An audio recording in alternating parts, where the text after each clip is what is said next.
आपसे प्रेम भी कर सकता है। प्रेम ही तो भक्ति है।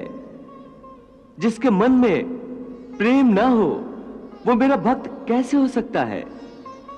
सच पूछो तो मैं प्रेम ही प्रेम हूं।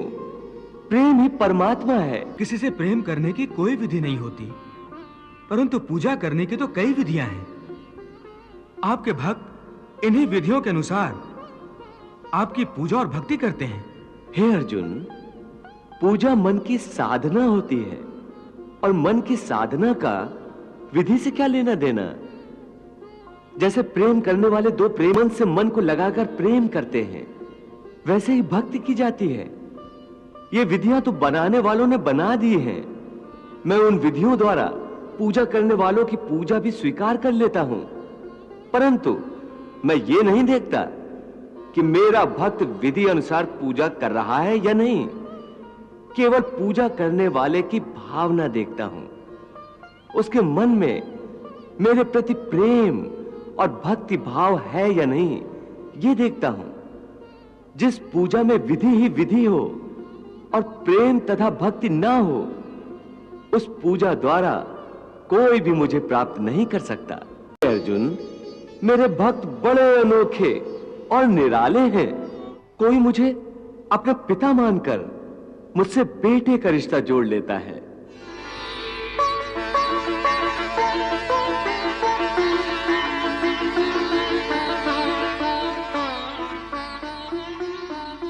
तो कोई मुझे माता मानता है। जय दुर्गा,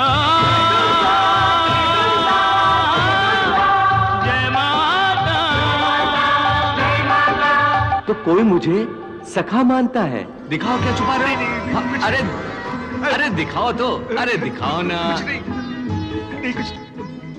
अरे दिखाओ ना सुदामा। क्या कर रहे हो? अरे तो कोई मुझसे प्रेम का नाता जोड़ लेता है, जैसे गोकुल की गोपियां। मुझे नहीं।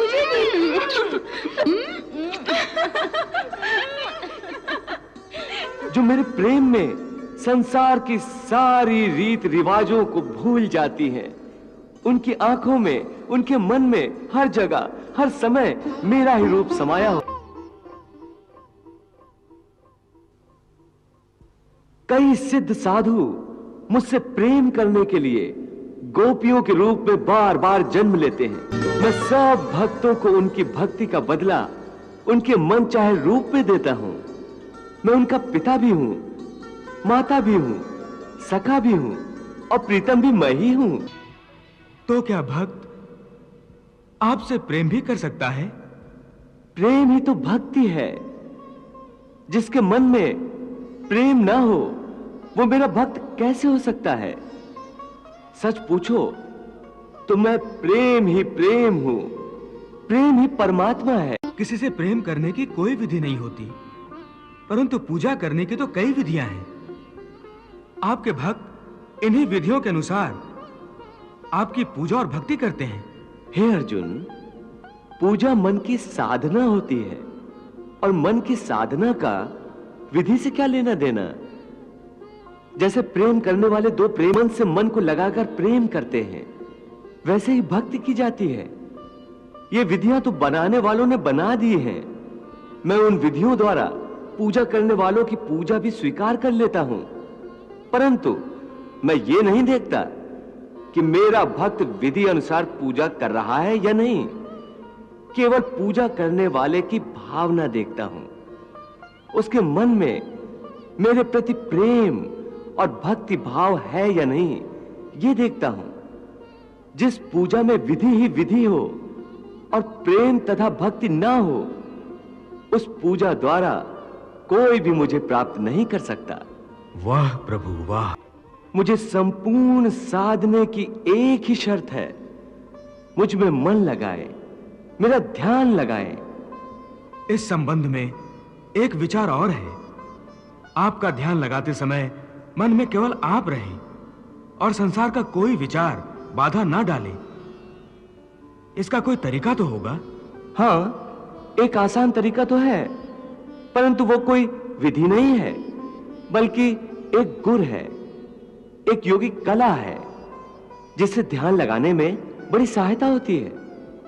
वो आसान तरीका, वो योगिक कला क्या है मधुसूदन?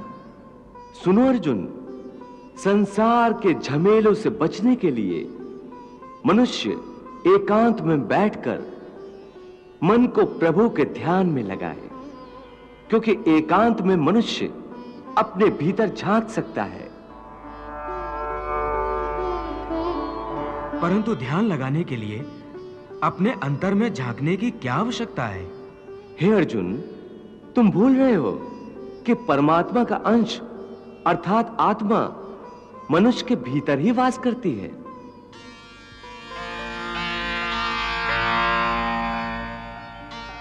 इसी आत्मा से संपर्क ही प्रभु से मिलन का पहला चरण है। इसलिए हे अर्जुन, जो मुझसे मिलन चाहता है उसे सबसे पहले अपने अंतर में ही झांकना चाहिए।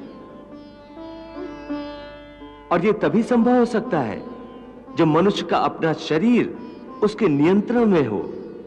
यदि देह काबू में ना हो तो मनुष्य को ध्यान लगाने का उद्देश्य नहीं मिल पाएगा।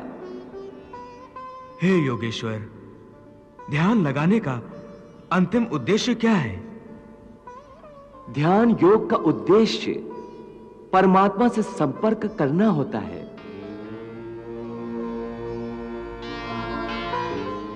परंतु इसके प्रथम चरण में मनुष्य को आत्मशुद्धि प्राप्त होती है, स्वच्छता मिलती है और ध्यान लगाने वाले का अंतर निर्मल हो जाता है। हे अर्जुन, जब तक मनुष्य अपने अंतर की शुद्धि नहीं कर लेता, परमात्मा से ना तो संपर्क कर सकता है और ना ही आत्मा परमात्मा में लीन हो सकती है। और यह भी समझ लो कि जब ध्यान लगाने का पहला उद्देश्य, क्योंकि अंतर शुद्धि है, इसलिए वो स्थान भी पवित्र होना चाहिए जहां ध्यान लगाया जाता है। हे अर्जुन, मेरा ध्यान लगाते समय मनुष्य को चाहिए कि वो अचल बैठकर अपनी पीठ, सिर और गले को समान और सीधा रखे और अपनी दृष्टि को अपनी नाक के अगले भाग पर इस तरह जमाए कि दूसरी सारी दिशाएं आंखों से ओझल हो जाएं।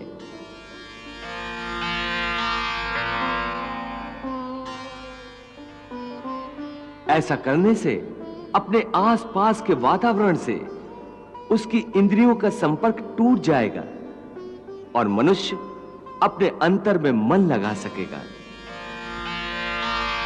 हे पार्थ, समम काय शिरोग्रीवम धार्यन् न चलन स्थिरा संप्रेक्ष नासिकाग्रम स्वम दिशश्चान अवलोकयन्।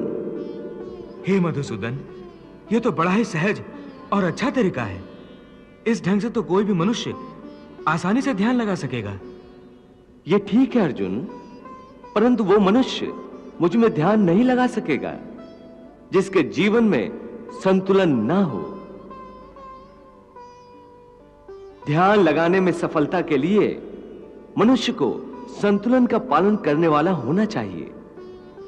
मेरे भक्त को चाहिए कि वो ना इतना खाए कि यूं लगे जैसे वो केवल खाने के लिए जीता है, ना ही इतना कम खाए कि हड्डियों का ढांचा बन जाए, न इतना सोए कि दिन को भी रात समझे, न इतना कम सोए कि रात को भी रात न समझे। युक्त आहार विहारस्य युक्त चेष्टस्य कर्मसु युक्त स्वप्नावबोधस्य योगो भवति दुःखः। यदि सुख मिले तो खुशियों से नाचने न लगे, और यदि दुख मिले तो रो रो कर अपने आप को हलकान न करे।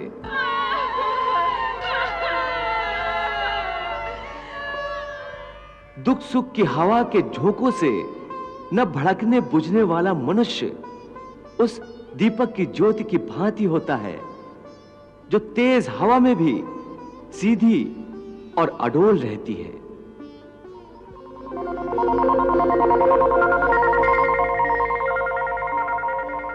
यथा दीपो निवातस्थो नेन गते सोपमा स्मृता योगिनो यत चित्तस्य युंजतो योगमात्मनः। हे योगेश्वर, ये दुख सुख, ये प्यारी नींद, ये भिन्न भिन्न और स्वादिष्ट भोजन तो आप ही का वरदान है। फिर इनका भरपूर आनंद ना लेना ध्यान योग के लिए क्या आवश्यक है? हे अर्जुन, मैंने सुखों की माया मनुष्य के लिए ही रची है। वो इन सुखों का आनंद अवश्य ले। मैं ये नहीं चाहता कि मनुष्य दुख में रहे, दरिद्रता में रहे। मैंने आनंद की रचना ही इसीलिए की है कि समस्त प्राणी जीवन में आनंद से रहें, परंतु इस आनंद में परमानंद को भूल जाएं। मैं ये नहीं चाहता। इसलिए यदि कोई मनुष्य इस परमानंद को पाना चाहता है, अर्थात ध्यान योग द्वारा मुझ परमात्मा में लीन होना चाहता है, तो उसके लिए आवश्यक है कि वो इस माया में उलझा ना रहे और मोक्ष प्राप्त करे। अन्यथा जन्म जन्मांतर के चक्रव्यूह में ऐसा फंस जाएगा कि निकल ही नहीं सकेगा।